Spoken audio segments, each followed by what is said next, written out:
Civil હોસ્પિટલને ખાનગી એમ્બ્યુલન્સના ચાલકે બદનામ કરવાનું કાવતરું કરી હોબારો કર્યો હતો। એમ્બ્યુલન્સના ચાલકે હોસ્પિટલના સિક્યુરિટીએ ખાનગી એમ્બ્યુલન્સના ટાયરની હવા કાઢી નાખી હોવાનો આરોપ લગાવી વિડીયો બનાવી સોશિયલ મીડિયામાં વાયરલ કર્યો હતો। જો કે હોસ્પિટલ તંત્રે સીસીટીવી તપાસતા આખું કાવતરું હોવાનું બહાર આવ્યું હતું।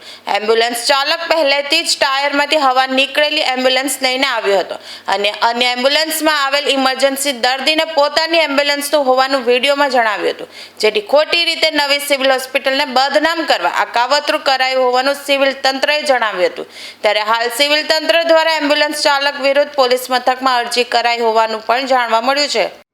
મારું નામ ડૉક્ટર ભરત પટેલ છે। હું નવી સિવિલ હોસ્પિટલ સુરત ખાતે મેડિકલ ઓફિસર તરીકે ફરજ બજાવું છું।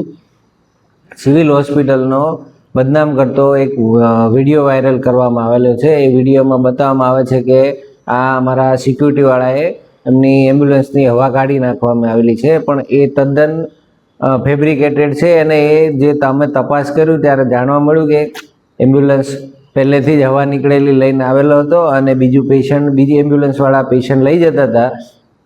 એ પેશન્ટને પોતાનું બતાવી અને એમને પોતાનો વિડીયો વાયરલ કરેલો છે અને આ સિવિલ હોસ્પિટલને બદનામ કરવામાં આવે છે કે આ અમારી પેશન્ટને લઈ જતી વખતે હવા કાઢી નાખવામાં આવેલી હતી।